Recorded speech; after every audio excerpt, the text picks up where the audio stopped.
श्रीमद् भागवत महापुराण प्रथम स्कंद 12वां अध्याय। सूत जी द्वारा परीक्षित का जन्म और उनके गुणों तथा कार्यों का वर्णन। शौनक जी बोले, विद्वन सूत जी, मैंने आपसे राजा परीक्षित का जन्म और कर्म पूछा है। आप यह क्या कहते जा रहे हैं? यद्यपि भगवान विष्णु की चर्चा के साथ साथ पांडु वंश की यह कथा परम पवित्र और आनंद को देने वाली है, तो भी हे सूत जी, आप हमें वह कथा बतलाइए कि जब अश्वत्थामा के चलाए हुए बड़े तेजस्वी ब्रह्मास्त्र से राजकुमारी उत्तरा का गर्भ मारा गया, परंतु श्री कृष्ण जी ने उसे फिर जिला दिया, तब राजा परीक्षित कैसे जीवित हुए और आगे चलकर उन्होंने क्या किया, यह सारी कथाएं हमें सुनाइए। सूत जी कहने लगे, हे शौनकादि ऋषियों, सुनो।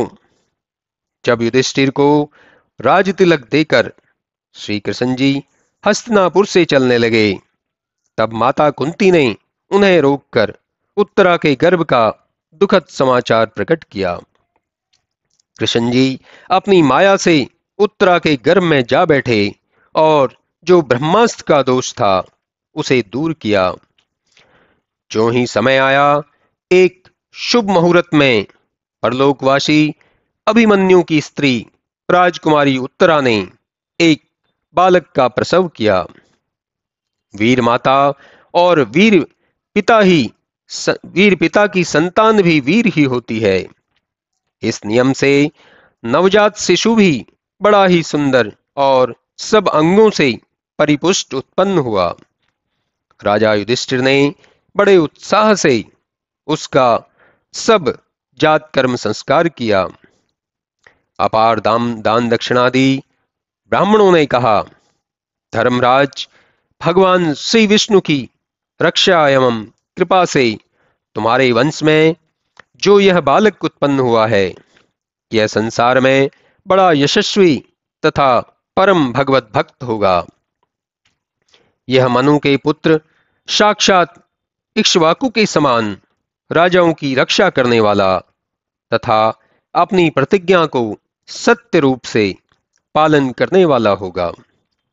यह दान करने में उसी नरदेश के राजा शिवी के समान परम दानी, शरणागत रक्षक और अपने कुटुंबियों तथा यज्ञ करने वाले के यश को बढ़ाने वाला महाराज भरत के समान प्रतापी होगा। यह ब्रह्म के समान समदर्शी, भगवान शंकर के समान प्रसन्न होने वाला और लक्ष्मीपति विष्णु जी के समान सब प्राणियों को आश्रय देने वाला होगा। इसमें श्री कृष्ण जी के समान सब उत्तम गुण विद्यमान हैं। राजा रंतिदेव के समान उदार तथा राजा ययाति के समान परम धर्मात्मा होगा। यह धैर्य में बलि के समान, कृष्ण भक्ति में प्रहलाद के समान, श्रेष्ठ भक्त अश्वमेधादि यज्ञों को करने वाला तथा वृद्धों की सेवा करने वाला होगा। यह कुमारगामियों को सुमार्ग पर लाने वाला और जन्मेजय आदि राज ऋषियों को उत्पन्न करने वाला तथा अपने श्रेष्ठ धर्मों के कारण पृथ्वी पर कलयुग को पकड़ने वाला होगा। साथ ही कुछ काल पश्चात समय आने पर यह द्विजपुत्र श्रृंगी ऋषि से अपनी मृत्यु को सुनकर बड़ा दुखी और राजकाज से उदासीन हो विष्णु जी की उपासना में तल्लीन हो जाएगा और उस क्रम से चलकर व्यासपुत्र शुकदेव से आत्मज्ञान पाकर अपने इस शरीर को गंगा में छोड़कर अपने निश्चित तथा भय रहित स्थान को चला जाएगा।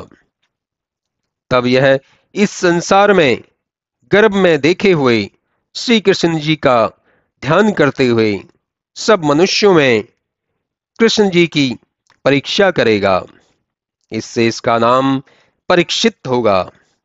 ऐसा कहकर वे ब्राह्मण दान दक्षिणा से संतुष्ट हो अपने अपने घर चले गए। तब ऐसे सब कलाओं से पूर्ण चंद्रमा प्रतिदिन शुक्ल पक्ष में बढ़ता है, ऐसे ही पितरों से पालित राजपुत्र परीक्षित दिन दिन बढ़ने लगे। तत्पश्चात कुटुंबियों के वध से उत्पन्न पाप को नाश करने की इच्छा से राजा युधिष्ठिर ने अश्वमेध यज्ञ करने का विचार किया। श्री कृष्ण जी की प्रेरणा से भीम, अर्जुन, नकुल और सहदेव ने पृथ्वी की सब दिशाओं से अपूर्व धन कर तथा दंड रूप में संग्रह किया।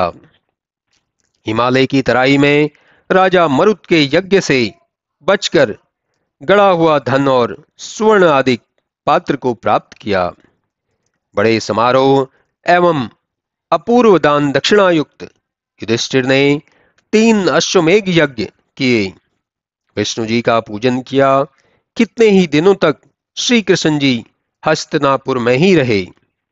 तत्पश्चात द्रौपदी सहित राजा युधिष्ठिर से आज्ञा लेकर द्वारका को चले आए।